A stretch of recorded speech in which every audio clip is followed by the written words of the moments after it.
Well, clearly they are, but maybe not quite as prestigious as Real Madrid. Maybe a little.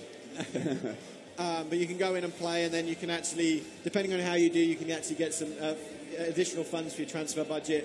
And then the other great thing that we've been asked for as well is training. So you can now go in and train your players. You get five spots in a week to train, slots.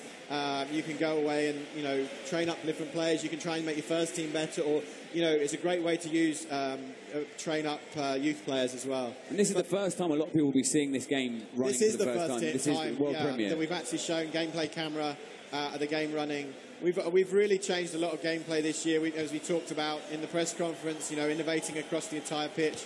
We've really looked at, all of our core systems. How do we improve defending? You're going to see that it's easier to keep with the attackers. Even Messi's and Ronaldo's are quite difficult to sort of stick with. We've done a lot of work around the agility of players.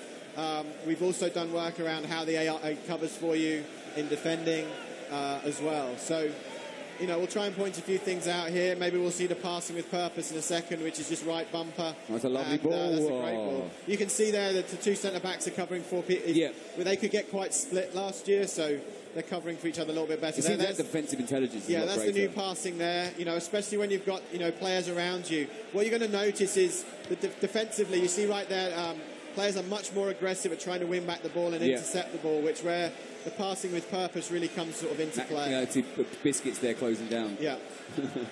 Or Biscuits. I always mispronounce his name. I call him Biscuits because it's a shorthand. So actually, that right there it's from quite deep, but that was new crossing logic. So we've completely reworked all our crossing targeting. Yeah. So balls are now getting more in behind. You're trying to get the attackers to run onto the ball. It's more authentic. We might see it here in a second. But it's also a bit more timing related. Oh. There's a left bumper, and maybe we'll see that. We can get the guys to do that in a second. But you hold down left bumper, and you can now decide not to touch the ball. You can, use body position, swerve, do feints, which is really nice. And that's such a simple thing that's going to have a huge impact on the way people play. Absolutely. I think it also kind of makes skill moves, if you like, a little bit more accessible, because it's kind of a skill move in itself. Safe. Oh, did it go out there? Linesman. You can see the lines on the pitch. Sorry, I didn't point that out. You got the spray. Oh, so you got the referee spray now. Oh my God! Little touches like that, really, So there you go. There was an interception there. Yep. Probably last year, there's a likelihood that the defender wouldn't have tried to get that ball. So it really makes you think about, what you're doing in midfield. Brings the midfield back into play, which is something, the community really wanted back. It was quite easy to bypass the midfield last year. That was a bit of a stronger pass right there. Maybe we can get a cross in as well. Took a deflection. Oh, off the bar. That's a great cross. And, the physics in the game and the mechanics have always been solid with FIFA. And, these new, the new passing mode, the new defending mode, the new dribbling mode, they're just going to add to the sense. Absolutely. There you go, another whipped in cross there. And it's much more dynamic now with the crossing system and the passing system, as you say. There'd be a lot of times where people do like the straight through midfield. It's almost 100% guarantee of a pass. That's not going to exist anymore. Well, exactly, and I think we are finding a lot. A lot of players were playing with Real Madrid, especially online. So by tightening up the midfield, helping you in defending. We don't want to take away that. Dribbling felt really good, and we don't want to take that. We haven't taken that away, and we've added to it with no touch. But we wanted to tighten things up a little bit. It means that there won't be one over-pervasive tactic. Speed was sort of quite overpowered last year, and we wanted to balance the game. We talked a lot about balance this year, which means I think you'll get more variety in the teams that players are using. I mean, this can't be. This is obviously a game because Cuadrado is playing on the right wing for Chelsea, so that can't be right. And obviously all the new kits and stuff. We see the new Barcelona kit with the hoops this year. And, it's terrible defending. Who was that? Terrible finish. Suarez couldn't finish. Set up for him beautifully. Could Chelsea break here and make the difference? Make it pay. There we go. Oh, there's the man over. It's a good run. He's off. Just couldn't quite hold it, Fabregas. Okay. But yeah, I mean, obviously, we're seeing gameplay footage for the first time, and you know, almost this part of the game is something I was really excited for last year. Is the replays, the match summaries. It feels so kind of part of football. Yeah, so we've added stuff as well to that. We've got, especially which will obviously come out in career mode. We've kind of got the story of the game. More kind of tracking of what's going on. We even sort of talk about transfers as well this year. So, you know, lots of little touches like that. You'll see, we saw the running to the camera earlier. Yeah, that was beautiful. You know, you can actually celebrate with subs now as well. Oh, wow. In certain situations. So, little touches like that.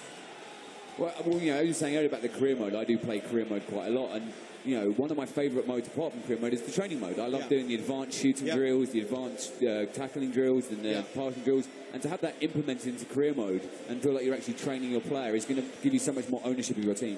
Exactly, and you know, I think that it gives you so many more options as well, because you can go and train like Costa in how to shoot, but ultimately he's pretty good already. So the benefit won't be as big. You might be able to get him up maybe 1 point or something like that.